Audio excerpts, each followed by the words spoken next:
اللهم صل على سيدنا محمد وعلى آل سيدنا محمد كما صليت على إبراهيم وعلى آل إبراهيم في العالمين إنك حميد مجيد.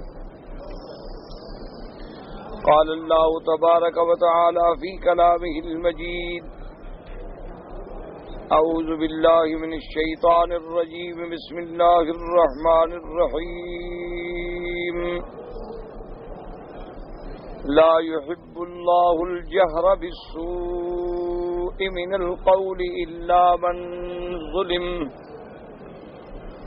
وكان الله سميعا عليما. إن تبدوا خيرا أو تخفوه أو تعفوا عن سوء فإن الله كان عفوا قديرا. قال المؤلف والمفسر رحمه الله تعالى: أدام النفع بعلومه وعلومكم في الدارين آمين. إلى أن قال ابن أبي طلحة عن ابن عباس رضي الله تعالى عنه في الآية يقول: لا يحب الله أن يدعو أحد على أحد إلا أن يكون مظلوما فإنه قد أرخص له يدعو على من ظلمه وذلك قوله إلا من ظلم وإن صبر فهو خير له.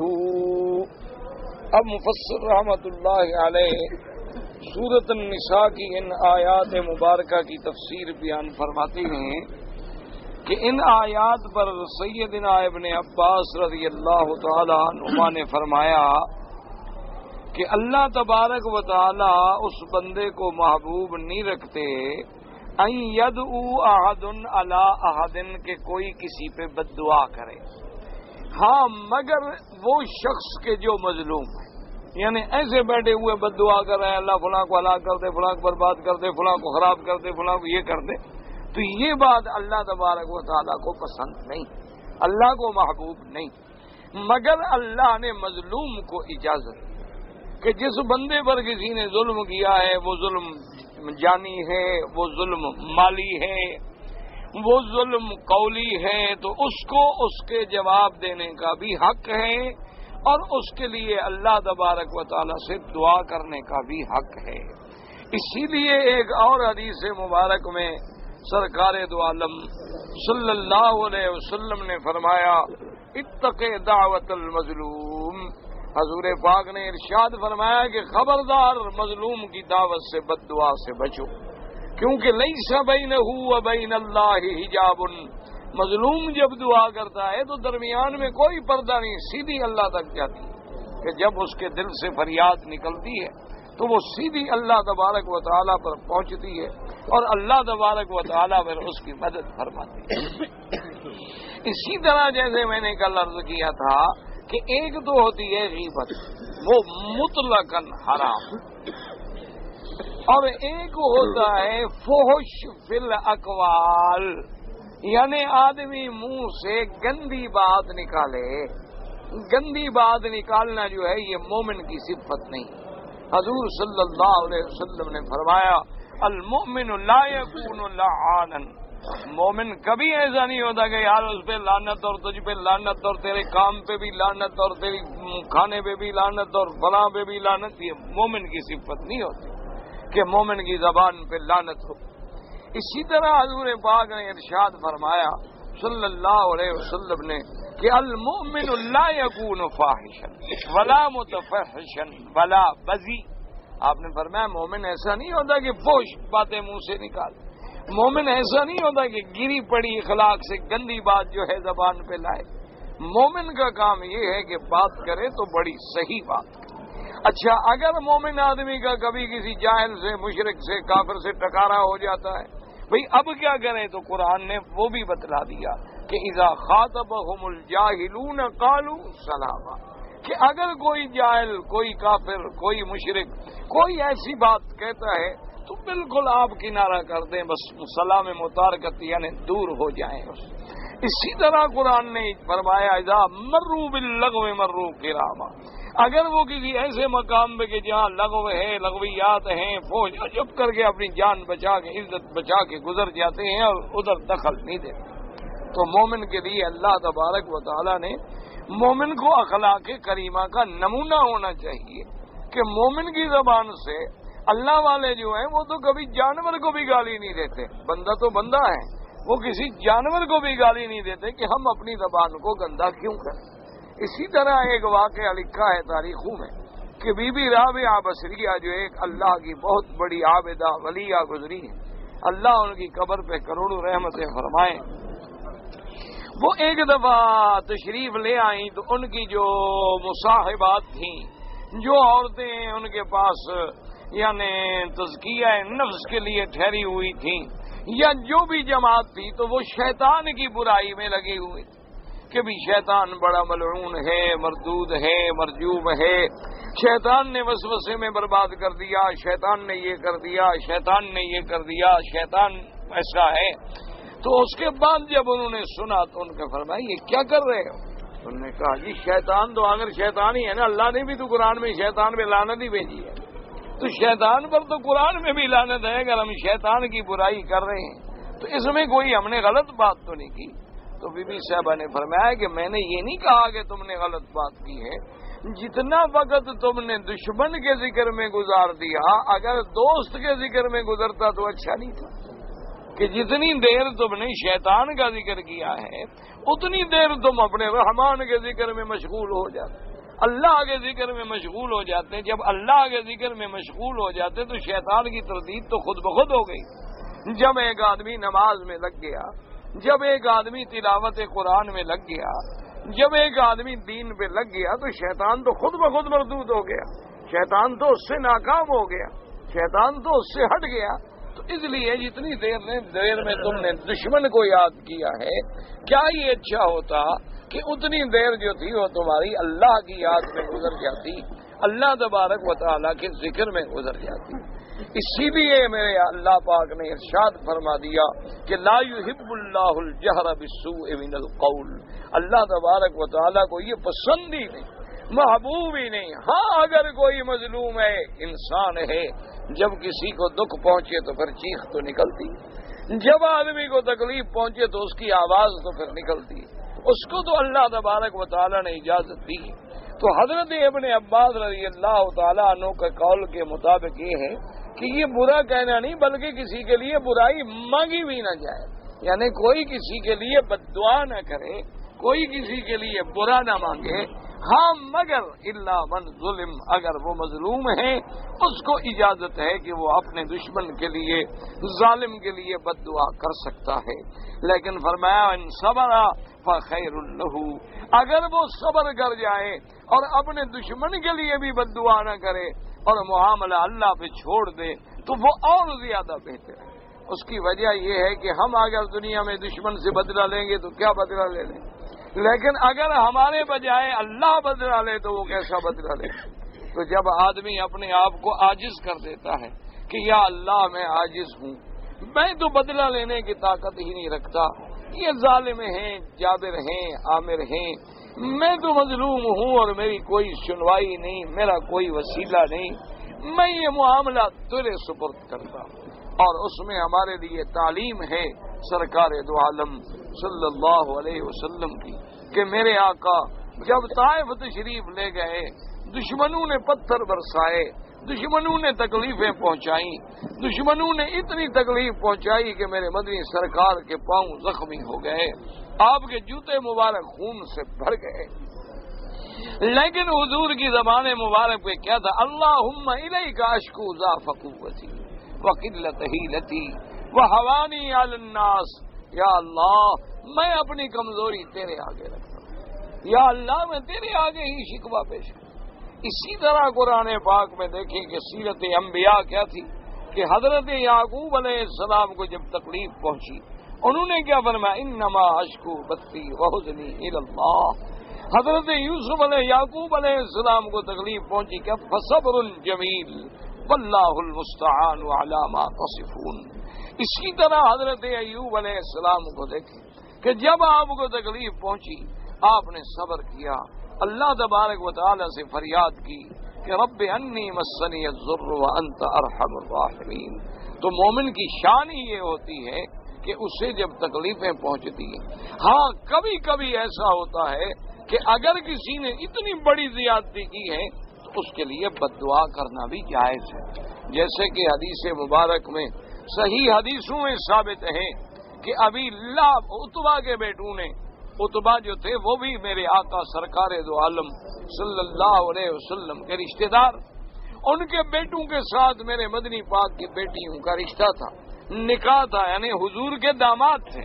تو ان میں سے ایک داماد جو ہے وہ اپنے باپ کے کہنے سے اس نے اتنی گستاخی کی، اللہ تبارک و تعالی معاف فرمائے، کہ آدمی وہ لفظ زبان پر بھی نہیں لے آ سکتا کہ جو کچھ اس نے آ کے حضور پاک کو سامنے کھڑے ہو کے کہا. اس بدبخت نے حضور کی شان میں گستاخی کی، تنقیص کی، آپ کی بیٹی کو طلاق دی، اور اس کے بعد اللہ معاف کرے حضور کی طرف تھوک کے بکواس کر کے چلا گیا.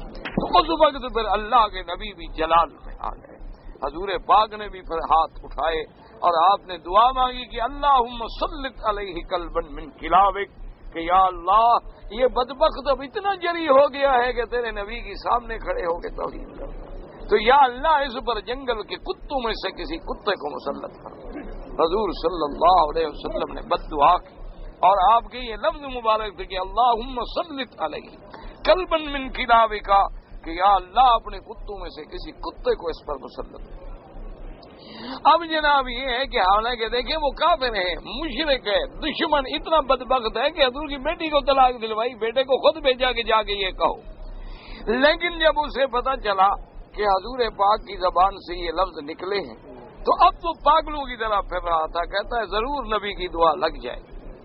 اللہ کے نبی نے جو کچھ زبان مبارک سے نکالا ہے تو باقاعدہ حدیث میں موجود ہے کہ شام کی تجارتی سفر میں وہ جا رہے تھے تو اس کا وہ بیٹا بھی سفر میں ساتھ تھا، تو اس نے اپنے سارے دوستوں سے یہ التجا کی کہ بھئی تمہیں پتا ہے کہ میرے بیٹے کو حضور نے بد دعا کی ہے، تو اس لیے مہربانی کرو کہ جب رات کو سویا کرو تو میرے بیٹے کو درمیان میں سلایا کرو. تو وہ تاجر کیا کرتے کہ اپنا سامان ڈھیر کر دیتے، اس کا تھوڑا اونچی جگہ بن جاتی، مچان بن جاتی، اور ارد گرد جو ہے وہ سب نوکر چاکر ملازمین سوتے اور اتبا کے اس بیٹے کو درمیان میں سلا دے تاکہ اس کی حفاظت ہو سکے. تو ایک آدمی کہتے ہیں کہ رات کا وقت تھا، جب رات کا کافی حصہ گزر گیا تو میں نے دیکھا کہ جنگل سے ایک شیر نکلا ہے اور وہ آیا اور ایک ایک آدمی جو سویا ہوا تھا سب کا منہ سونگتا رہا، پہچانتا رہا کہ وہ دشمن رسول کہاں ہے جس کے لیے اللہ نے اسے مسلط کیا تھا. اور اس کے بعد کہتا ہے بس اس نے چھلانگ لگائی اور اس کو جا کے ٹکڑے ٹکڑے کر ہمارے اٹھنے تک تو اس کے وجود کے چیتڑے اڑ چکے تھے. اللہ تبارک و تعالی نے حضور صلی اللہ علیہ وسلم کی بد دعا جو تھی فوراً منظور کر لی. اس لیے حضور صلی اللہ علیہ وسلم نے تو مقصد یہ تھا بتانے کا، حضور صلی اللہ علیہ وسلم اتنے بڑے مسئلے پر بھی صبر فرما سکتے تھے کیونکہ آپ تو اخلاق کریمہ کے پیکر تھے، لیکن امت کو تعلیم دینی تھی کہ اگر کوئی مظلوم ہے اس پہ ناجائز اتنا ظلم و ستم کیا جائے تو پھر اس کو بد دعا کرنے کی اجازت ہے، وہ بد دعا کر سکتا ہے کیونکہ اللہ کے پیغمبر کا ہر عمل جو ہے وہ قیامت تک کے لیے نمونہ ہوتا ہے امت کے لیے. حضور پاک نے جہاں دعا فرمائی وہ دعا سنت ہے، حضور نے جن حالات میں بد دعا کی ہے تو وہاں پر وہ بد دعا کرنا سنت ہے. حضور صلی اللہ علیہ وآلہ وسلم تسلیما کثیرا کثیرا. اسی طرح اور بھی ایسے واقعات جو ہیں وہ ملتے ہیں، لیکن اکثر بات جو تھی وہ یہی تھی کہ درگزر اور عفو اور کرم اور معاف کر دینا، گزار دینا، صبر فرما دینا، اور کسی بات کا کوئی نہیں. ورنہ تو اللہ تبارک و تعالی نے بھی جب قرآن پاک میں موجود ہے کہ ایک دن میرے آقا سرکار دو عالم صلی اللہ علیہ وسلم یہاں نماز پڑھ رہے تھے تو ابو جہل نے آ کر آپ کو دھمکی دی، بدبخت نے کہا کہ اے اللہ کے نبی محمد پاک، تم جانتے ہو کہ میری کتنی بڑی مجلس ہے اور میرے کتنے بڑے ساتھی ہیں اور میری کتنا بڑا قبیلہ ہے، میں جو تمہیں منع کرتا ہوں کہ حرم میں نہ آیا کرو، اب اگر آپ کو پھر میں نے نماز پڑھتے ہوئے دیکھا نعوذ باللہ تو میں آپ کا سر یہاں حرم میں کچل ڈالوں گا۔ تو اللہ نے قرآن میں نازل فرمایا سندع الزبانیہ کہ اگر وہ بدبخت اپنے کسی جماعت کو بلاتا تو ہم بھی پھر جہنم کے فرشتوں کو بلا رہے تھے، ہم بھی ان کو حکم دیں۔ اسی طرح صحیح حدیث مبارک میں موجود ہے کہ حضور نماز پڑھ رہے تھے، ابو جہل آیا اور دور سے ایک پتھر اٹھا کے لایا کہ حضور کے سجدے کی حالت میں حضور پہ گرا دوں، لیکن جب قریب گیا تو ہاتھ کانپے اور پتھر بھی گر گیا اور الٹا بھاگا۔ تو کافروں نے کہا کیا ہو گیا؟ کہنے لگا بینی و بینہ خندق من نار، میں نے دیکھا کہ حضور کے اور میرے درمیان میں ایک آگ کی دریا بہ رہا ہے، اگر میں آگے جاتا تو گر جاتا اور آگے جاتا تو جل جاتا۔ اور ایک روایت میں ہے کہ میں نے دیکھا کہ ایک شیر کھڑا ہے، اگر میں آگے گیا تو مجھے ٹکڑے ٹکڑے کر دے گا۔ حضور صلی اللہ علیہ وسلم نماز سے جب فارغ ہوئے آپ نے فرمایا واللہ خدا کی قسم ہے کہ آج اگر ابو جہل قریب آتا تو فرشتے اس کے ریزہ اڑا دیتے، لیکن وہ بدبخت ہٹ گیا، نہیں آیا قریب۔ تو اس لیے قاعدہ یہ ہے کہ اگر آپ مظلوم ہیں تو پھر تو آپ کو بد دعا کرنے کا حق ہے اور اس کے بارے میں بات کہنے کا بھی حق ہے کہ اس نے میرے ساتھ یہ کیا یہ کیا یہ کیا، یہ شریعت اجازت دیتی۔ لیکن اگر صبر کر لیں تو پھر صبر کا مقام تو بہت بلند ہے جس کا کوئی کنارہ بھی نہیں۔ اس لیے فرماتی ہیں کہ وقال ابو داود حدثنا عبداللہ ابن معاذ قال حدثنا ابی قال حدثنا سفیان حبیب النتان عائشہ رضی اللہ تعالی عنہ قال سرق لها شيء فجاءته عليه فقال النبي صلى الله عليه وسلم تصبحي عنه وقال النبي لا يد عليه فليقل اللهم اعني عليه واستخرج حقي منه وفي رواية انه قال قد رخص له ان يدو ولا من ضربه من غير يعتدي عليه۔ ابو داود رحمۃ اللہ علیہ نے اس سند کے ساتھ یہ روایت نقل کی ہے سیدہ عائشہ رضی اللہ تعالی عنہ سے کہ سیدہ عائشہ رضی اللہ تعالی عنہ کی کوئی چیز جو تھی وہ چوری ہو گئی۔ جب چوری ہو گئی تو بی بی عائشہ بد دعا کرنے لگی کہ اللہ چور کو ایسا کرے، اللہ چور کو ایسا کرے۔ حضور نے فرمایا لا تصبغی، کیوں اس کو بد دعا کر رہی ہو، کیوں اس کو برا کہہ رہی ہو، اس کو ایسی باتیں نہ کہو، پتہ نہیں کس نے کر لی۔ مانا یہ کیا تھا؟ آگے تو اس کی تفسیر خود آ گئی لا تصبغی کیا مانا؟ حضرت حسن بصری فرماتے ہیں کہ لا یدو علیہ یعنی اس پہ بد دعا نہ کرے، بلکہ یہ دعا کرے کہ اللہم اعنی علیہ کہ یا اللہ جس نے میرا نقصان کیا ہے مجھے اس پر غالب کر، میری مدد کر اور میرا حق مجھے اس سے دلا دے۔ تو یہ دعا کرے بجائے اس کے کہے کہ اس کو خدا برباد کر دے، اس کو خدا ہلاک کر دے، اس کو خدا تباہ کر دے اور کچھ نہ ہو۔ وہ ہمارے ایک دوست تھے، وہ بطور یعنی دنیا کے تجربے کے اپنی تجربے میں مثال دیتے تھے۔ وہ کہتے تھے مکی صاحب اگر کسی نے آپ کا قرضہ کھا لیا ہے اور آپ دعا کر رہے ہیں کہ اللہ اس کو برباد کرے، وہ تو برباد ہو گیا تو آپ کا قرضہ تو نہیں ملتا نا، جب ہو گیا برباد تو ملے گا کیا آپ کو؟ تو آپ تو دعا کریں کہ اللہ اس کو اور دے، کو مال ہوگا تو مجھے بھی دے گا۔ اگر وہ خود ہی برباد ہو گیا، اس کے گھر میں کچھ نہ رہا تو پھر آپ کو کیا ملے گا؟ تو اس لیے حکم یہ ہے کہ تم یہ دعا کر سکتے ہو کہ یہ جیسے کہ حدیث میں دعائیں آئی ہیں کہ فانصرنا علی من عادانا کہ یا اللہ ہماری ان پہ مدد فرما جنہوں نے ہم پر ظلم کیا۔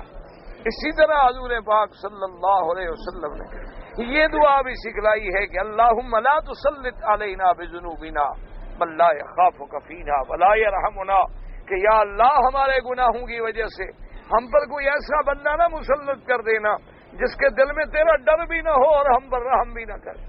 اسی لیے یہ دعائیں کریں کہ یا اللہ عنی علیہ واستخرج حقی عنہ یا اللہ میرا حق مجھے اس سے مل جائے، میرا مال مجھے اس سے مل جائے، میری مدد فرما، میری اعانت فرما۔ تو یہ دعا جو ہے کرنی چاہیے۔ اور ایک روایت میں ہے کہ اللہ تبارک و تعالیٰ نے اس بندے کو جس پہ ظلم کیا جائے اجازت دی ہے کہ اپنے ظالم کے خلاف بد دعا کر سکتا ہے، لیکن پھر وہ بھی اتنا زور لگائے جتنی اس نے نقصان پہنچایا ہے۔ یہ نہیں ہے کہ اس نے نقصان پہنچایا ہو تھوڑا اور آپ اس کو اور زیادہ نہیں، پھر جتنا کسی نے زیادتی کی ہے اتنا جواب دینے کی تو اجازت ہے۔ فمن اعتدی علیکم فاعتدوا علیہ بمثل ما اعتدى علیکم. اور ایک جگہ قرآن پاک میں آتا ہے وَإِنْ عَاقَبْتُمْ فَعَاقِبُوا بِمِثْلِ مَا عُوقِبْتُمْ بِهِ وَلَئِنْ صَبَرْتُمْ لَهُوَ خَيْرٌ لِلصَّابِرِينَ. لیکن حدود سے نہ نکلیں، حد سے تجاوز جو ہے نہ کریں. وقال عبد الکریم ابن مالک الجزری فی هذه الآیہ هو الرجل يشتمك وتشتمه ولكن إن افترى عليك فلا تفتر عليه لقوله تبارك وتعالى ولمن انتصر بعد ظلمه وَأُولَئِكَ مَا عَلَيْهِمْ مِنْ سَبِيلٍ. عبد الکریم ابن مالک الجزری فرماتی ہیں کہ اگر کسی نے تجھے گالی دی ہے تو تم گالی کا جواب اتنی تو دے سکتے ہو جتنی اس نے تمہیں گالی دی ہے. ہاں اگر اس نے تم پر کوئی افترا باندھا، کوئی بہتان باندھا ہے، اس میں اجازت نہیں کہ تم بھی پھر اس پر بہتان باندھو. اس نے تم پر کوئی الزام لگایا، تم بھی الزام لگا دینا. بس اگر اس نے کی زبان سے کوئی گندی بات کی تو اتنی جواب تم دے سکتے ہو جتنی اس نے بات کی. اسی طرح حدیث مبارک میں موجود ہے کہ ایک دن سیدنا ابی بکر صدیق رضی اللہ تعالیٰ عنہ آپ کا کسی آدمی سے جھگڑا ہو گیا. حضور پاک بھی موجود تھے، سرکار دو عالم بھی موجود صلی اللہ علیہ وسلم. تو وہ بندہ حضرت صدیق کے بارے میں بڑی سخت باتیں کہہ رہا ہے اور حضرت ابو بکر چپ کھڑے ہیں. اب وہ بندہ بڑھتا گیا. جب وہ حد سے نکلنے لگا تو حضرت صدیق نے بھی جواب دیا. جب سیدنا صدیق رضی اللہ تعالیٰ عنہ نے جواب دیا تو حضور چلے گئے اور اس کے بعد بات ختم ہو گئی. تو حضرت ابا بکر نے صدیق رضی اللہ تعالیٰ عنہ نے محبت بھرے انداز میں اپنے آقا سے عرض کیا کہ یا رسول اللہ، جب تک وہ مجھے برا کہہ رہا تھا آپ چپ کر کے سنتے رہے، آپ نے میری مدد بھی نہیں فرمائی. اور جب میں نے جواب دیا تو میری مدد کرنے کے بجائے آپ وہاں سے تشریف لے گئے. تو آپ نے فرمایا ابو بکر، جب وہ برا کر رہا تھا اور تم خاموش کھڑے تھے تو اللہ کے فرشتے تیری نصرت پہ کھڑے، اور جب تم نے جواب دینا شروع کیا تو فرشتے بھی چلے گئے تو میں بھی چلا گیا. میں نے کہا اب تو پھر برابر کی بات ہو گئی نا، وہ بھی کہہ رہا ہے تم بھی کہہ رہے، تو پھر اللہ کی نصرت جو ہے وہ چلی جاتی. اس لیے جب آدمی صبر کرتا ہے تو اس کی نصرت پھر اللہ تبارک و تعالیٰ فرماتے ہیں. اگر ایک آدمی نے برا کہا ہے اور تم نے صبر کر لیا ہے، اسی لیے میرے آقا کی حدیث مبارک ہے کہ سلمن قطعک، اس سے تم رشتہ داری کو جوڑو جس نے تم سے توڑا ہے رشتہ. احسن لمن اساء الیک، اس پر احسان کرو جس نے تم سے برا کیا ہے، کیونکہ احسان کرنے والوں پر تو سب احسان کرتے ہیں. کمال تو یہ ہوتا ہے کہ وہ برا کرے اور تم احسان کرو، وہ تمہیں گالیاں دے اور تم دعائیں دو. لیکن یہ مقام انبیاء و مرسلین ہے اور یہ مقام عباد اللہ الصالحین ہے. مسئلہ شرعاً یہ ہے کہ اگر کسی ظالم نے تم پہ ظلم کیا اتنی حد تک تو تمہیں جواب دینے کا حق ہے، اس سے زیادہ کا تمہیں حق نہیں. اس لیے فرماتے ہیں وقال ابو داؤد حدثنا القانبی قال حدثنا عبد العزیز بن محمد عن العلاء النبی هريرة رضی اللہ تعالی عنہ ان رسول اللہ صلی اللہ علیہ وسلم قال المستبان ما قالا وعلى الباری منهما ما لم يعتد المظلوم. حضرت ابی ہریرہ رضی اللہ تعالی عنہ سے روایت ہے، حضور پاک صلی اللہ علیہ وسلم نے فرمایا کہ دو بندے جو ایک دوسرے کو گالیاں دے رہے ہیں، جو کچھ کہہ رہے ہیں وہ ان پر پڑے گا، لیکن ظلم کی جس نے ابتدا کی ہے سب سے زیادہ وبال اسی پہ ہوگا. لیکن شرط یہ ہے کہ دوسرا جواب میں بھی حد سے نہ بڑھ جائے. اگر حد سے بڑھ گیا تو پھر تو مظلوم کے بجائے ظالم بن گیا. اس لیے اسلام کی تو اتنی بڑی تعلیم ہے کہ وَلَا تَسُبُّوا الَّذِينَ يَدْعُونَ مِن دُونِ اللَّهِ، تم کسی کافر کو بھی گالی نہ دو، تم کسی مشرک کو بھی گالی نہ دو، تم کسی مشرک کے جھوٹے خدا کو بھی گالی نہ دو. اس کی وجہ یہ ہے کہ جب تم اس کے دیوی دیوتا کو گالی دو گے تو وہ تمہارے سچے خدا کے بارے میں باتیں کریں گے. اس لیے اصول ہوتا ہے کہ آدمی اگر بات کرے تو طریقے سے بات کرے، حکمت سے بات کرے. اس لیے اللہ تبارک و تعالی رحمت فرمائے کہ دیکھیں نا قرآن مقدس میں آتا ہے، وہ ایک دفعہ ایک عرب تھا، وہ عرب یعنی جنگل میں رہنے والے کو کہتے ہیں بدو مانا بادیا میں رہنے والا، اور شہر میں جو رہتا وہ حدری، وہ حدر میں رہنے والا. تو ایک بدو آدمی تھا، میرے جیسا کوئی ہوگا جاہل بیچارہ، تو اس کو ایک کوئی پڑھا لکھا آدمی ٹکر گیا، تو اس نے جناب اس کو جوں ڈانٹنا شروع کیا، تم ایسے ہو اور تم ایسے ہو اور تم ایسے ہو، اور بڑی سختی سے۔ تو اس کے بعد اس بدو نے کہا بات سنو کہ تمہاری شان جو ہے وہ موسیٰ علیہ السلام سے زیادہ نہیں ہے، تم اچھے آدمی ہو، نیک آدمی ہو، لیکن موسیٰ پیغمبر کے برابر تو نہیں ہو۔ انہوں نے کہا میں چلو گناہ گار ہوں، برا ہوں، تو فرعون تو میں بھی نہیں ہوں۔ اللہ فرعون کے بارے میں کہتا ہے وَقُولَا لَهُ قَوْلًا لَّيِّنًا، نرم بات کرو، تو مجھے ڈانٹ رہے ہو، یہ کیا بات ہوئی؟ اس نے کہا عجیب بات ہے، تمہاری شان کوئی موسیٰ پیغمبر سے بھی زیادہ نہیں۔ 2 دن آدمی نماز پڑھ لے نا جی، آج کل مسئلہ یہ بھی بڑا مشکل ہو گیا ہے نا، ہمارے لوگ کوئی 2 دن نماز پڑھ لیں، تہجد پڑھ لیں، اڑنے لگ جاتے ہیں، معلوم ہوتا ہے ابھی خضر علیہ السلام سے مل کے آئے۔ اللہ کے بندے ہم کتنی ترقی کر رہے ہیں، ہم تو صحابہ کے جوتوں کو بھی نہیں پہنچ سکتے، کسی پیغمبر کے مقام کو پہنچنا تو بڑی بات ہے۔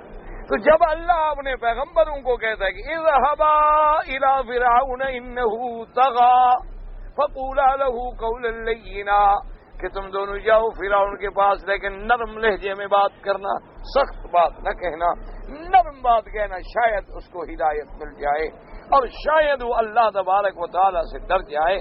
تو اس لیے حکم ہے کہ جب بھی کسی سے بات کرو تو بڑے محبت بھرے انداز میں بات کریں، پیار سے بات کریں، وہ بات جو ہے وہ دل میں اثر کرتی ہے۔ اور جو آدمی ایسی فوش زبان سے بات کرے، سختی سے بات کرے، دوسرے کو بالکل ذرا اس نے غلطی کی تو بس اس کو فوراً کافر کہہ دیا، تمہاری نماز جیسی اور تمہارا کپڑا ایسا اور تمہارا لباس ایسا اور تم فاسق ہو اور تم فاجر ہو اور تم کافر ہو اور تم انگریز ہو اور تم یہودی ہو۔ اگر کہے گا چلو جی میں جو بلا ہوں تم تو جاؤ نا، تم کیا ہو؟ تو اس لیے ہمیشہ قاعدہ ہے کہ آدمی ہدایت ہے، ہاں اگر گالی دے اتنی جواب دینے کا حق ہے، لیکن اس سے زیادہ کا جواب دینے کا حق نہیں، اور وہ بھی اگر افطرا کرے تو پھر افطرا کرنے کا حق نہیں ہے شریعت کے اندر۔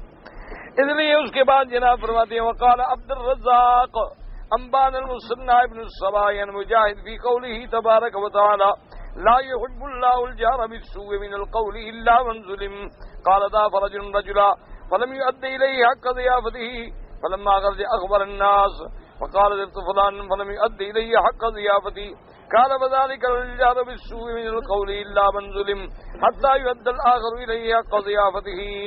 اب جناب فرماتے ہیں کہ یہ مثال لی انہوں نے مسئلہ سمجھانے کی کہ کوئی کسی کو دعوت کرتا ہے، خود بلاتا ہے، بلانے کے بعد پھر اس کا حق کے ضیافت ادا نہیں کیا، بلایا خود دعوت دی، پھر اس پر اس نے حق ادا نہیں کیا، اب اس نے لوگوں سے کہا تو یہ اجازت ہے، کیونکہ یہ تو ظلم ہے کہ تم نے کیوں بلایا۔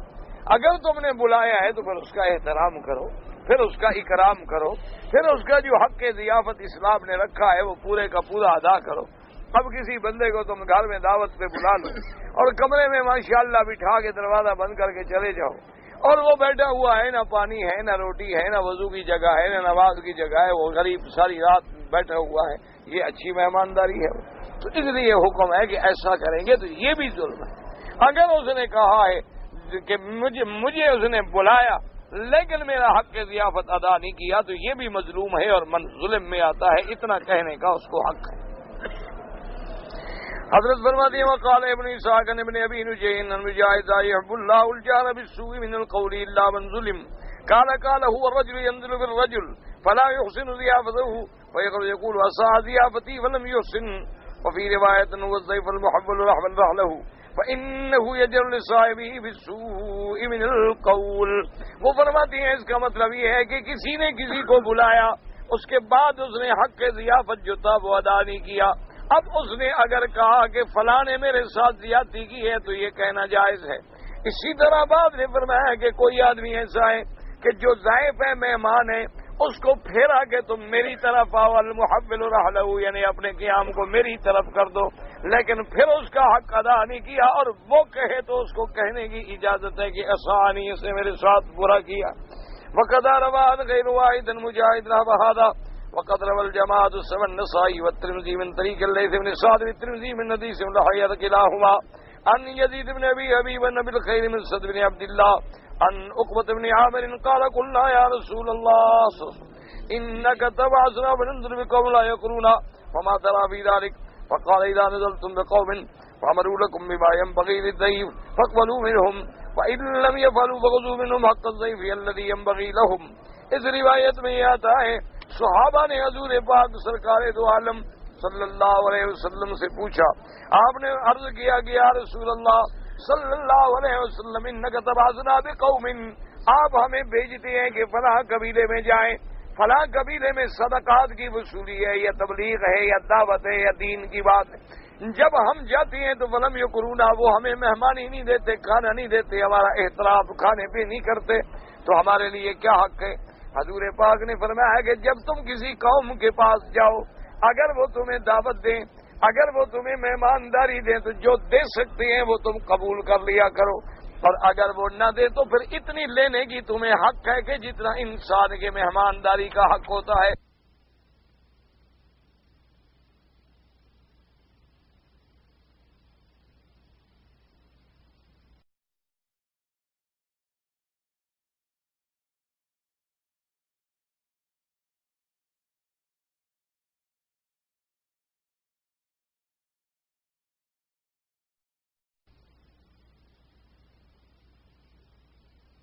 کیونکہ اسلام نے حکم دیا ہے کہ مہمان جب دروازے پہ آئے تو 3 دن تک اس کے حقوق ہوتے ہیں. یہی وجہ ہے کہ حضرت خضر علیہ السلام ایک مقام پہ جب گزرے، حضرت موسیٰ علیہ السلام کو بھیجا کہ اس بستی میں جا کے جاؤ اور کہو کہ ہم مہمان ہیں، مسافر ہیں، ہمارے کھانے کا انتظام کیا جائے.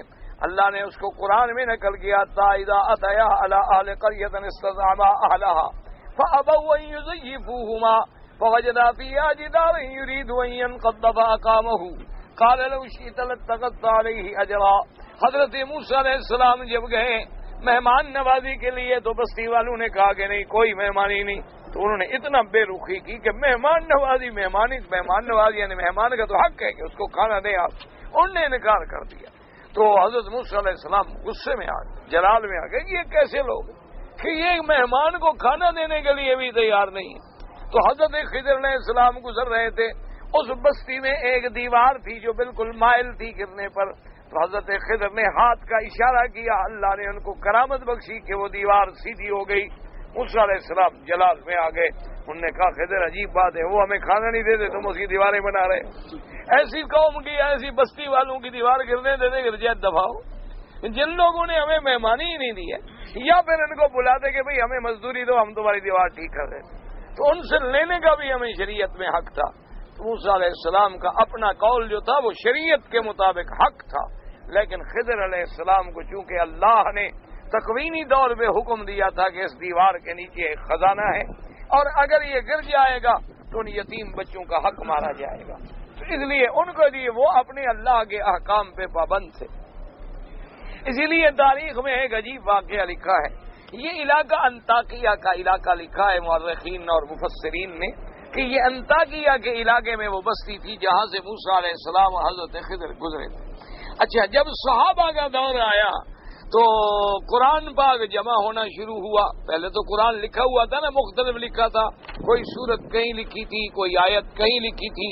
تو سیدنا امیر المؤمنین عمر بن الخطاب رضی اللہ تعالی عنہ نے مشورہ دیا سیدنا ابی بکر صدیق کو کہ حضرت مہربانی کریں، آپ حکم فرمائیں کہ قرآن جمع کیا جائے.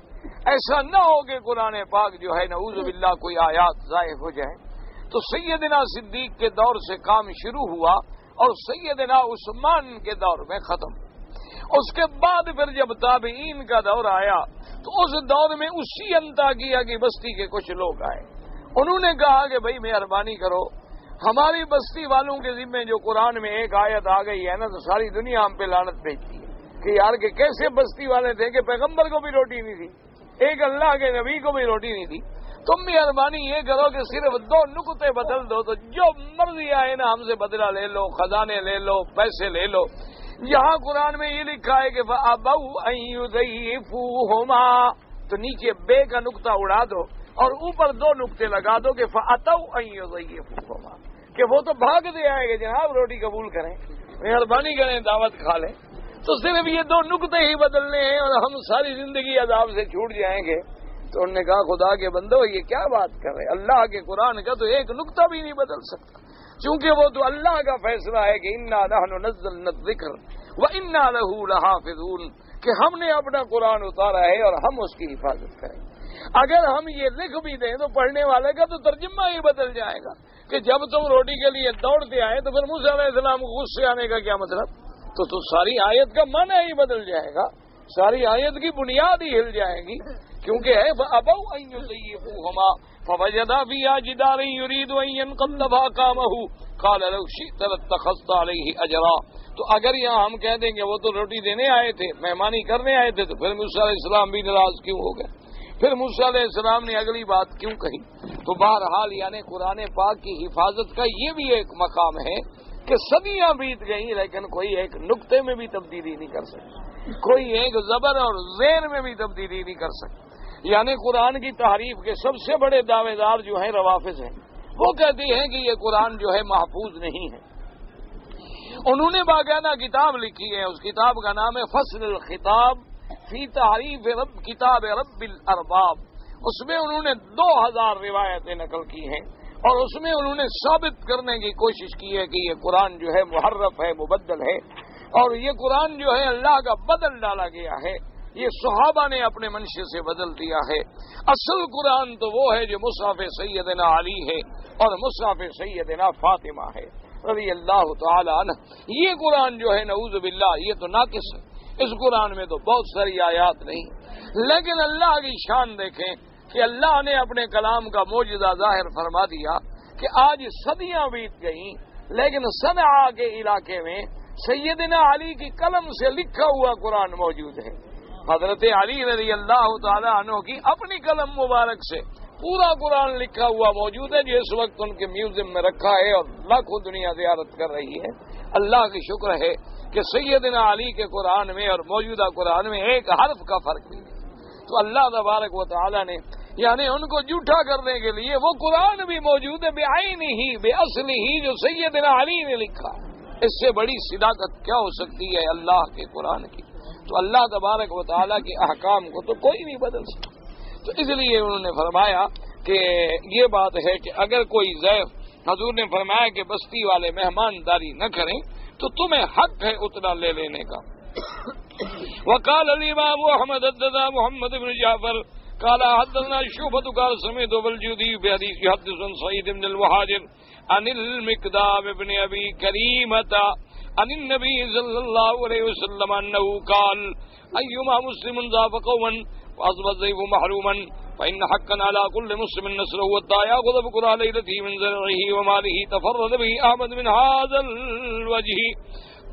ایک حدیث پاک میں یہ بھی آیا ہے کہ حضور پاک نے فرمایا کہ اگر کوئی مسلمان کسی قوم کے پاس مہمان ہو کے ٹھہرا، انہوں نے اس کو کھانا نہ دیا، مہمانی نہ کی، ضیافت نہ کی، آپ نے فرمایا اس بستی میں جتنے مسلمان ہیں ان پر فرض ہے کہ اس کی مدد کریں اور اس کی جائیداد سے، اس کی زرع سے، اس کے مال سے اس کا حق دلائیں، کیونکہ یہ ضیافت دینا جو ہے مسلمان کا حق ہے، یہ مسلمان کا حق ہے، اور اپنے حق کے برابر لینا جو ہے شریعت میں جائز ہے۔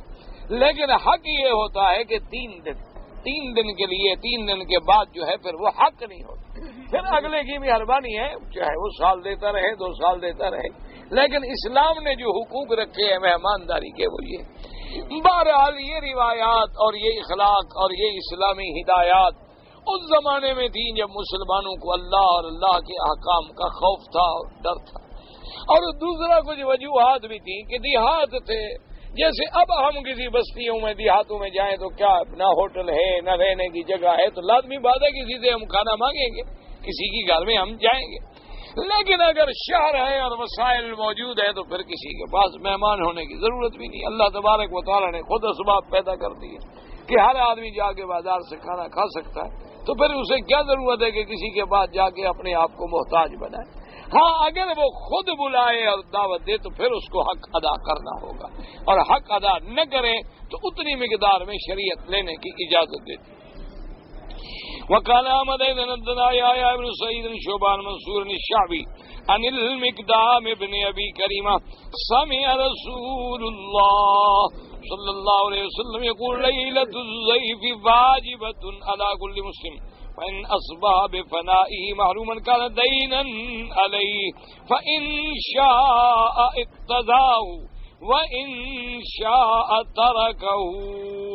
اس حدیث پاک میں بھی آتا ہے حضور پاک نے فرمایا کہ اگر کوئی بندہ کسی کے پاس جائے رات میں تو اس پر اس کی مہمانداری واجب ہے، اس کی ذمہ داری ہے. وہ اس کے گھر میں اگر مہمانداری سے محروم ہو گیا تو یہ اس کا قرضہ ہے، وہ چاہے تو وصول کرے اور چاہے تو چھوڑ دے. یعنی وہ مہمانداری کر رہا تو اس کی ذمہ داری تھی، یہ اس کے ذمہ گویا قرضہ ہو گیا. تو اب یہ اس کا حق ہے کہ چاہے تو ان سے وصول کر لے اور چاہے تو پھر اس کو چھوڑ دے اور وصول نہ کرے، ورنہ شرعاً اس کا حق. ثم رواه ايضا غندر شعبان زياد بن عبد الله البكائي عن وكيع بن نعيم عن سفيان الثوري ثلاثة من منصور به وكذا رواه ابو داود بن حديث ابي عوانة عن منصور به. ومن هذه الاحاديث امثال ذهب احمد وغيره الى وجوب الضيافة. ومن هذا الكبير الحديث الذي رواه الحافظ ابو بکر البزار. انہی احادیث مبارک کو سامنے رکھتے ہوئے حضرت امام احمد بن حنبل رحمۃ اللہ علیہ فرماتی ہیں کہ مہمانداری جو ہے یہ واجب ہے، اگر مہمان آ جائے تو اس کو دینا ہوگا. حدثنا عمرو بن علی قال حدثنا صفوان بن عیسیٰ قال حدثنا محمد بن عجلان النبي هريرة رضي الله تعالى عنه أن رجلا أتى النبي صلى الله عليه وسلم فقال إن لي جارا يؤذيني وقال له اخرج متاعك ودعه على الطريق فأخرج متاعه ودعه على الطريق وكل من مر به قال ما لك قال جاري يؤذيني فيقول اللهم لعنه اللهم اخزه قال فقال رجل ارجع الى منزلك والله لا اوذيك ابدا. ایک حدیث مبارک میں آتا ہے حضور پاک سرکار دو عالم صلی اللہ علیہ وسلم کی خدمت میں ایک آدمی آیا، اس نے آگے عرض کیا کہ ان جارن لی یؤذینی، کہ میرا ایک ہمسایہ ہے جو مجھے تکلیف پہنچاتا ہے یا رسول اللہ. آپ نے فرمایا تم اپنے گھر کا مال سامان نکال کے رستے پہ بیٹھ جاؤ بس. تو وہ آیا، اس نے اپنے گھر کا سارا سامان نکالا اور سڑک پہ بیٹھ گیا. اب جو بندہ گزرے وہ کہ ہمارا کا کیا ہو گیا یار، کیوں سامان نکال کے سب یار کیا کروں، ہمسائے نے تنگ کیا، ہمسائے نے تنگ کیا. ہو گیا اللہ یا اللہ لعنت کرے ایسے آدمی کو جو ہمسایوں کو تکلیف پہنچاتا ہے. جو بھی گزرے ہو گیا یار اللہ سب مردود ہے کہ ہمسائے کو تکلیف پہنچاتا ہے، اللہ اس پہ لعنت کرے. وہ جناب شام ہوئی تو آیا، اس نے کہا خدا کے لیے اپنے گھر میں داخل ہو جائے یار، میں قسم کھاتا ہوں کہ میں کبھی تمہیں تکلیف نہیں پہنچوں گا. مجھے جو سزا آج مل گئی ہے نا کافی ہے کہ جو بندہ بھی سڑک سے گزرا اس نے مجھے لعنتیں بھیجی ہیں، اور کیا چاہیے. تو اس لیے مہربانی کرو تم واپس اپنے گھر میں بیٹھو، اور آئندہ میں قسم کھاتا ہوں کہ میری طرف سے تمہیں کبھی کوئی تکلیف نہیں پہنچے. وقد رواه ابو داود في كتاب الادب النبي توبة الربي النبي عن سليمان بن حيان نبي خالد الاحمر محمد بن عجلان به. ثم قال البزار لا نعلمه يروى النبي الا بهذا الاسناد. ورواه ابو جعيفة وابن بن عبد الله النبي يوسف بن عبد الله بن السلام عن النبي صلی اللہ علیہ وسلم. کیوں؟ اس کی وجہ ہے کہ آخر مظلوم کے حق میں تو لوگوں کی دعا نکلتی ہے نا خود بخود. ظالم کے خلاف حجاج بن یوسف نے جب عبداللہ ابن زبیر کو پھانسی پہ چڑھایا تو حرم کے سامنے ان کی لاش لٹک رہی، حرم کے سامنے ان کو سولی پہ چڑھایا گیا. لیکن کمال ہے ان کی صبر کا کہ بی بی اسما جب ان کی والدہ گزری تو والدہ نے اپنے بیٹے کو سولی پہ لٹکا ہوا دیکھا تو کوئی رونا نہیں، کہنے لگی اچھا ابھی میرا سوار سواری سے نہیں اترا، یعنی ابھی بھی وہ سواری پر بیٹھا ہے، اونچے جو تھے زمین سے. اچھا اب جو آدمی گزرتا تو وہ کہتا اللہ تم پر رحمت کرے اور اللہ تیرے پھانسی دینے والے پر لعنت کرے. تو اب جناب حجاج کو رپورٹ پہنچی، نے کہا جی لاکھوں لعنتیں تو آپ کو پہنچ چکی ہیں، ابھی اور کتنی دیر لٹکانا ہے. تو اس نے کہا جلدی کرو اتارو بس دفن کر دو. کیونکہ جو بھی گزرے دیکھے عبداللہ ابن زبیر جیسا آدمی پھانسی پہ کھڑا ہو تو جو بھی گزرے تو وہ کہے بھی اللہ تجھ پر تو رحمت کرے اور تیرے پھانسی دینے والوں پہ لعنت کرے. تو لاکھوں لعنتیں پہنچی تو پھر وہ خود گھبرا گیا. اس لیے جب آدمی ظالم ہو تو اس کے بارے میں تو پھر لوگ بات کرتے ہیں، فطری بات. وقوله تبارك وتعالى ان تبدوا خيرا وتخفوه وتعفوا عن سوء فإن الله كان عفوا قديرا. أي ان تظهروا أيها الناس خيرا وأخفيتم ووفيتم من ساء إليكم فإن ذلك مما يقربكم عند الله ويجزي ثوابكم لديه. فإن من صفاته تعالى أن يعفو مع عباده عن عباده ما قدرته على عقابهم اللہ پاک نے فرمایا تم کوئی بھلائی کا کام چاہے ظاہر کرو یا چھپ کے کرو، اللہ کو تو پتا ہے، یا تم کسی نے تم سے برا کیا اور تم نے معاف کر دیا، پھر بھی اللہ جانتے ہیں۔ اور یہ میرے اللہ کی صفات ہیں کہ اللہ قدرت رکھنے کے باوجود بھی اپنے دشمنوں کو ڈھیل دے دیتے ہیں۔ اللہ تبارک و تعالیٰ دیکھیں نا، قدرت ہے، اللہ چاہے تو ایک سیکنڈ کے کروڑویں حصے سے بھی پہلے ساری دنیا سے کافر فنا ہو جائے، لیکن اللہ کا شرک کر رہے ہیں، بتوں کی پوجا کر رہے ہیں، ان کو روٹی بھی مل رہی ہے، روزی بھی مل رہی ہے، کھانے بھی مل رہے ہیں، اولادیں بھی مل رہی ہیں۔ یہ تو اللہ تبارک و تعالیٰ کا کمال ہے، قدرت ہے کہ ہم گناہ کرتے ہیں لیکن ہمارا رزق بد نہیں ہے۔ ورنہ اگر اللہ تبارک و تعالیٰ فیصلہ فرما دے کہ جو بندہ آج گناہ کرے گا روٹی بند، تو آدمی دوسرے دن سیدھا نہ ہو جائے، دوسرے دن سیدھا ہو جائے، عقل آ جائے۔ اب تو یہ تو اللہ کا کرم ہے کہ ہم نافرمانیوں میں بڑھ رہے ہیں، لیکن اس کی رحمتیں پھر بھی آ رہی، اس کا کرم پھر بھی آ رہا ہے۔ تو بندے کو بھی تو چاہیے کہ وہ اللہ تبارک و تعالیٰ کے اخلاق سے صفت سیکھے۔ تخلقوا باخلاق اللہ، اللہ کے اخلاق کی عادت بناؤ کہ اللہ تبارک و تعالیٰ قدرت کے بعد معاف کر دیتے ہیں، تو تم بھی معاف کر دو، تم بھی معاف کرنا سیکھو۔ ولہذا قال تعالیٰ فإن اللہ کان عفوا قدیرا، ولہذا ورد فی الأثر ان حملۃ العرش یسبحون اللہ ویقول بعض سبحانک علی علمک بعد علمک۔ حدیث مبارک میں آتا ہے کہ اللہ تبارک و تعالیٰ کے جو فرشتے ہیں، اللہ تعالیٰ کے جو فرشتے جنہوں نے اللہ کا عرش اٹھایا ہے، وہ اللہ کی تسبیح کہتے ہیں۔ ہر فرشتے کی مختلف تسبیح ہوتی ہے، تو بعض فرشتے یہ کہتے ہیں سبحانک علی علمک بعد علمک، پاک ہے تیری ذات، کمال ہے تیرے علم کا، تیرے حوصلے کا کہ جاننے کے باوجود بھی تو بندوں پہ رحمت کر رہا ہے، جانتا ہے کہ میرے نافرمان ہے پھر بھی رحمت کر۔ وَيَقُولُ بَعْضُهُمْ سُبْحَانَكَ عَلَىٰ عَفْوِكَ بَعْدَ قُدْرَتِكَ، وہ کہتا ہے مولا تیری شان ہے کہ تیری معافی اور قدرت بھی ہے، بدلہ لینے کی طاقت بھی ہے، پھر بھی تو معاف کر دیتا ہے۔ اس کے بعد حدیث سیمانک سبال من صدقۃ ولا زاد اللہ عبدا یعفو الا اذا ومن تواضع للہ رفعہ۔ ایک صحیح حدیث مبارک میں ہے، میرے آقا نے فرمایا کہ جو آدمی اللہ کے راستے میں خیرات کرتا ہے، خیرات کرنے سے مال کبھی کم نہیں ہوتا، اور جو آدمی کسی کو معاف کرے اللہ اس کی عزت میں کبھی کمی نہیں کرتے، اور جو آدمی نیاز کر لے، چھوٹا بن جائے، عاجزی اختیار کر لے، اللہ اس کو اونچا کر دیتے ہیں، اللہ تبارک و تعالیٰ اس کی شان بڑھا دیتے ہیں۔ اگر وہ تکبر کرے، ایک دوسری حدیث میں ہے، پھر اللہ تبارک و تعالیٰ تکبر کرنے والوں کو توڑ دیتے ہیں، کیونکہ کبریائی اللہ کی شان ہے، اللہ کے سوا کسی کو تکبر جو ہے وہ زیب نہیں دیتا۔ فرض نماز جو ہے جماعت کے ساتھ پڑھنا جو ہے یہ فرض ہے، بھائی جماعت کے ساتھ پڑھنا فرض نہیں ہوتا، لیکن جب حضور پاک نے فرما دیا کہ بغیر جماعت کے نماز ہی نہیں ہوتی، اس لیے علماء کرام نے فرمایا ہے کہ جماعت کے ساتھ حاضر ہونا جو ہے وہ بھی تقریباً فرض کے قریب ہے، کیونکہ جب حضور نے فرمایا کہ جو شخص لا صلاۃ لجار المسجد الا فی المسجد، حضور پاک نے جب نابینا صحابی نے اجازت مانگی، آپ نے فرمایا هل تسمع النداء، تمہیں اذان کی آواز آتی ہے؟ اس نے کہا ہاں یا رسول اللہ۔ فرمایا عجب، اگر اذان کی آواز آتی ہے تو پھر پہنچو، چاہے تکلیف ہو یا کسی حالت میں۔ یہاں سے طواف کا چکر شروع کرنا ہے حجر اسود سے، میں بسم اللہ اللہ اکبر کہنا بھول گیا، لیکن تم نے شروع وہاں سے کیا، طواف ٹھیک ہو گیا، کوئی بات نہیں۔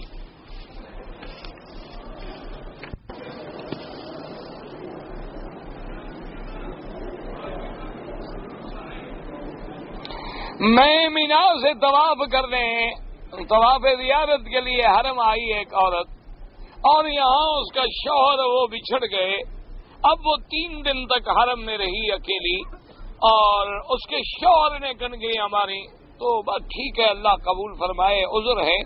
ویسے اگر اللہ توفیق دے تو دم دے دیں، کیونکہ تم نے وکیل کو، شوہر کو وکیل تو بنایا نہیں، اس نے تو بیچارے نے خود احتیاطاً کنگریاں تمہاری مار دی نا، تم نے تو اس کو نہیں کہا تھا نا کہ جا کے میری کنکریاں مارو، وہ تو گم ہو گیا. تو اس لیے اگر اللہ توفیق دے تو دم دے دے، ورنہ اللہ پاک رحمت فرمائے.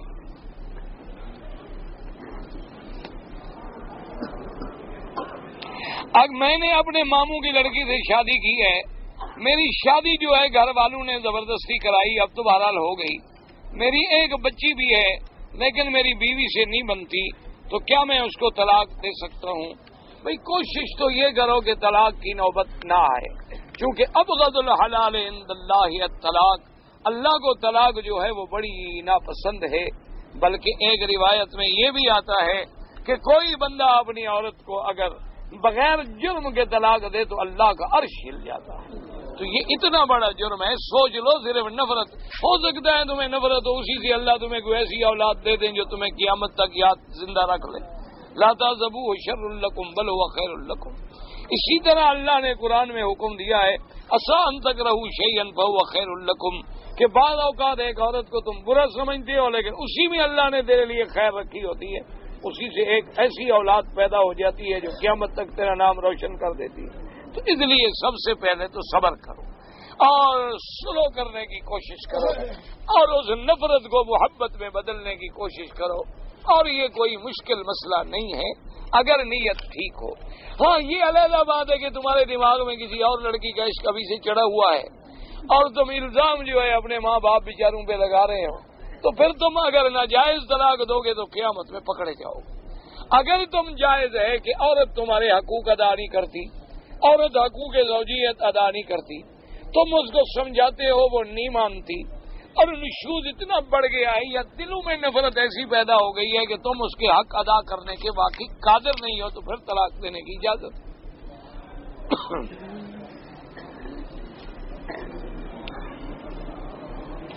کہتے ہیں میں نے طواف زیارت کیا تھا اور طواف زیارت کے بعد صفا مروہ بھی دوڑی تھی، لیکن مجھے شک ہے کہ میں نے طواف کے بعد 2 رکعت نہیں پڑھی تھی اور میں حنفی مسلک پہ ہوں. تو کوئی بات نہیں، اب 2 رکعت پڑھ لو، بس کوئی مسئلہ نہیں، کوئی جرمانہ نہیں، کوئی مشکل نہیں.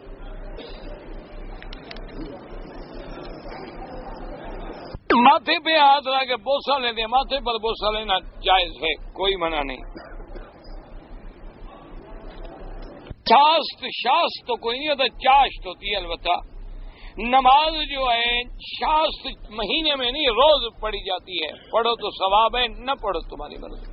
اشراق کی نماز جو ہے اصل مسئلہ یہ ہے کہ صبح کی نماز پڑھنے کے بعد آپ مسجد میں رہیں اور دنیا کی بات نہ کریں اور اس وقت تک بیٹھے رہیں جب سورج نکل کے اوپر آ جائے، اور اس کے بعد اگر آپ 4 رکعتیں پڑھ لیں تو ایک عمرہ مقبولہ کا ثواب ملتا ہے.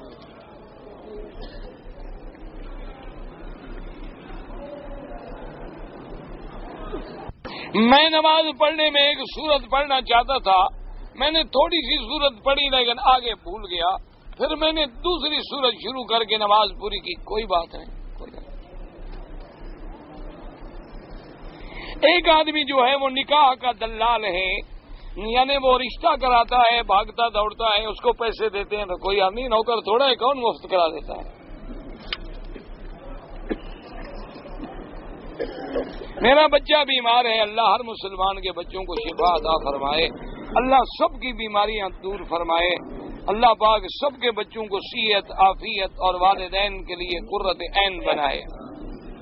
آب زمزم جو ہے اگر آگ پر چڑھائیں اور چائے پکائیں کوئی حرج نہیں. جب حاجی آگ پر اپنے ہاتھ گرم کر سکتا ہے تو زمزم بھی گرم ہو سکتا ہے، کوئی ایسی بات نہ. سردی جو لگے تم ہاتھ نہیں سیکتے، تو حاجی کے ہاتھ گرم کرنے سے حاجی کا کچھ بھی نہیں بگڑتا، زمزم کا بھی کچھ نہیں بگڑتا. ادب کریں تو بیچارے اتنا ڈرتے ہیں کہ زمزم آگ پہ رکھ دیں، اور تم جو روز جہنم والے کام کر رہے ہو، اپنے آپ کو آگ میں ڈالنے والے، اس کا بھی کبھی فکر کیا؟ وہ جی زمزم تو پاک پانی کو آگ پہ کیسے رکھیں؟ ان کو یہ بڑا فکر کھا رہا ہے. اللہ کے بندے، سیدنا اسماعیل کے زمانے میں مکے میں جب پانی ہی کوئی نہیں تھا تو آخر وہ کیا پکاتے تھے، کیا کھاتے تھے، کیا استعمال کرتے تھے، کس چیز سے غسل کرتے تھے؟ تو وہ تو اللہ کے پیغمبر تھے. تو اس لیے یہ تو بعض علماء کتابوں میں لکھتے ہیں کہ جب اب ہمارے پاس دوسرے پانی موجود ہیں تو ہم اس برکت والے پانی کو صرف پینے میں استعمال کریں اور چیزوں میں ضائع نہ کریں. وہ تو ادب کے لیے ایک سبق ہے، مسئلہ تو کوئی نہیں، آپ چائے پکائیں، کھانا پکائیں، جو مرضی ہے پکائیں۔ ہر نماز کے پہلے یا بعد میں پتہ نہیں، مجھے سمجھ نہیں آیا آپ نے کیا لکھا ہے۔ قرآن پاک کا جو تحفہ حکومت دیتی ہے اس کو لے سکتے ہیں، بالکل لے سکتے ہیں، جب ہے ہی تحفہ تو کیوں نہ لو۔ مرحوم رشتہ داروں کے لیے طواف کریں، کھانا کھلائیں، بالکل کھانا کھلائیں، خیرات کریں، طواف کریں، ہر نیکی کریں۔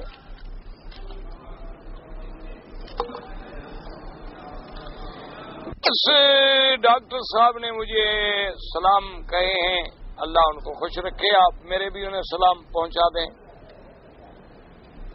کہتے ہیں جی امام فقہ میں 4 گزرے ہیں، تو ہم جس امام کی چاہے پیروی کریں یا کسی ایک کی، تو 2 کشتیوں پہ پاؤں رکھ کے کبھی سفر کر دیکھنا، جو نتیجہ نکلے مجھے لکھ دینا۔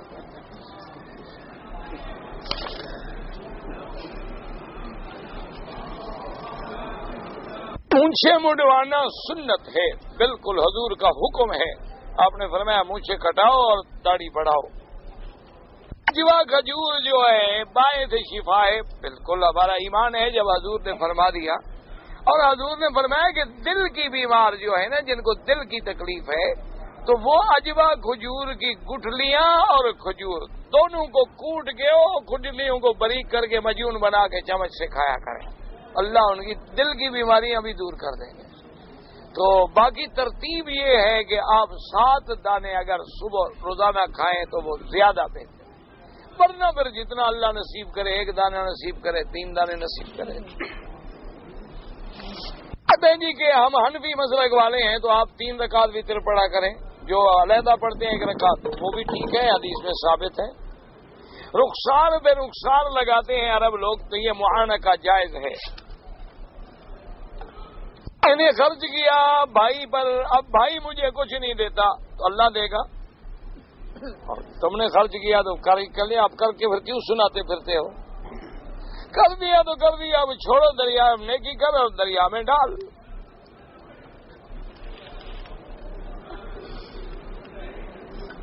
اگر لاری یا ٹرک وغیرہ ہم کرائے پر چلاتے ہیں تو جو آمدنی ہو اس کی زکوٰۃ ہوگی، اس ٹرک کی قیمت کی زکوٰۃ نہیں ہوتی۔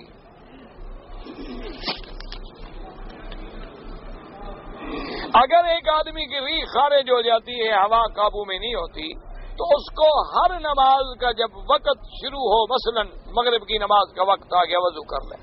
اب مغرب سے لے کر عشاء کی نماز کے وقت تک وہی وضو کافی ہے، طواف بھی کرتا رہے، نمازیں بھی پڑھتا، پھر عشاء کا وقت داخل ہو تو پھر وضو کرے۔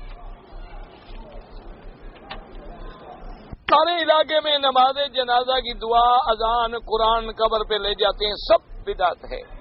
جنازے کے بعد دعا کرنا، یا قبر پر قرآن لے جانا، یا جنازے کے ساتھ قرآن لے جانا، یا میت کے ساتھ قرآن سینے پہ رکھ دینا، یہ سب بدعات ہیں، یہ سنت کے خلاف ہے، اور اس کا کوئی ثواب نہیں بلکہ گناہ ہوتا ہے۔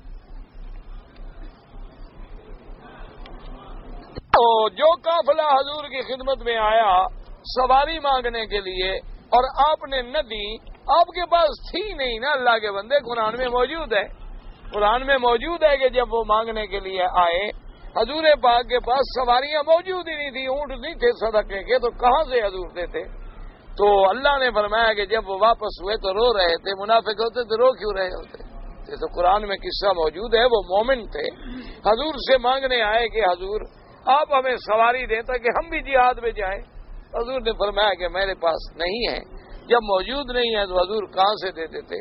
تو اللہ کا قرآن میں فرماتے وَتَوَلَّوْا، جب وہ پھرے حضور سے تو رو رہے تھے۔ اللہ تبارک و تعالیٰ ان کی حالت کو جانتے ہیں کہ ان کا دل کرتا تھا، ان کا جذبہ سچا تھا جہاد کا، لیکن حضور کے پاس سواری موجود نہیں تھی۔ تو ایسے لوگ اگر جہاد پہ نہ بھی جا سکے تو اللہ ان کو بھی ثواب دیتے ہیں، کیونکہ اللہ نیتوں کو تو جانتے ہیں۔ اس لیے ایک دفعہ حضور پاک نے اپنے صحابہ سے فرمایا جو جہاد میں حضور کے ساتھ تھے، آپ نے فرمایا کچھ لوگ جو ہے وہ ابھی مدینے میں ہیں، لیکن تم کوئی گھاٹی عبور نہیں کر رہے ہو، کوئی وادی عبور نہیں کر رہے ہو، مگر ان کو بھی برابر کا ثواب مل رہا ہے۔ تو انہوں نے کہا حضور وہ تو گھر میں بیٹھے ہیں، فرمایا مجبور ہے، گھر میں بیٹھے ہیں خوشی سے تو نہیں بیٹھے. تو انما الاعمال بالنیات، عمل کی دار و مدار نیت پہ ہوتی ہے. یہ میں نے بتا دیا ہے نا کہ طواف زیارت کیا تھا اور 2 نفل نہیں پڑھے تو پڑھ لے. یہ سب سے پہلے جواب دے چکا ہوں میں. اللہ تبارک و تعالی آپ کو بھی اور مجھے بھی دین پہ قائم رہنے کی توفیق عطا فرمائیں. اللہم صلی علی سیدنا محمد وعلی آل سیدنا محمد کما صلیت علی ابراہیم وعلی آل ابراہیم فی العالمین انک حمید مجید. یا اللہ یا رحمان یا رحیم یا حی یا قیوم یا ذی الجلال والاکرام یا ذی الجلال والاکرام یا ذی الجلال والاکرام یا الہنا الہ کل شیء الہ واحد لا الہ الا انت. اللہم انت المیسر لکل یسیر وانت علی کل شیء